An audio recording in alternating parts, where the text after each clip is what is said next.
Imaginez un monde où la chirurgie assistée par robot ne devrait plus s'encombrer d'équipements lourds et volumineux. Un monde où du matériel de haute précision pourrait tenir dans la mallette d'un chirurgien en déplacement. Commençons par découvrir les robots assistants actuels qui prennent de plus en plus d'importance dans le monde de la chirurgie. Le robot, ce qu'on pense dans le grand public, c'est que c'est comme le robot ménagère, c'est quelque chose qui travaille automatiquement.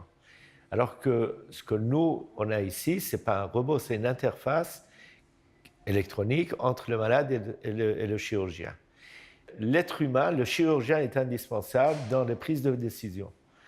On peut faire des gestes simples par le robot, mais il y a des prises de décision, il y a la tactique opératoire et la technique opératoire. La tactique, c'est l'être humain qui doit décider. Pour permettre à des médecins d'accéder à des zones difficiles, dans des pays en voie de développement ou dans des zones sinistrées, des ingénieurs travaillent sur des systèmes d'assistants chirurgicaux de moins en moins encombrants qui vont permettre un guidage parfait de la main, sans câble et sans matériel lourd.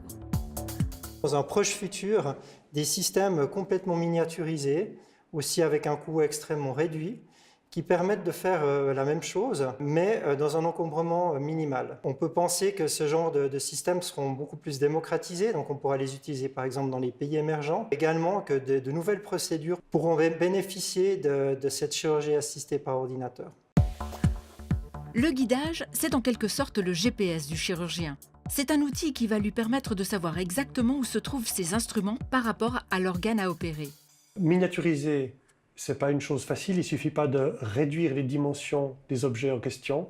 Il faut également changer les approches de telle manière à ce qu'on conserve toute la précision qu'ont actuellement les systèmes pour que la qualité de ce qu'on apporte aux chirurgiens ne soit pas dégradée. Et pour faire ça, on a dû développer des nouveaux algorithmes, de nouveaux types d'optiques qui sont déjà en partie intégrés dans ce système, mais aussi dans des systèmes qui sont maintenant beaucoup plus petits et qui permettent un assemblage aussi facilité. On a déjà réussi à faire que les deux systèmes, que ce soit au niveau du tracker ou que ce soit au niveau de la cible, à éliminer tous les fils, à faire que tout soit sur la base de transmission radio.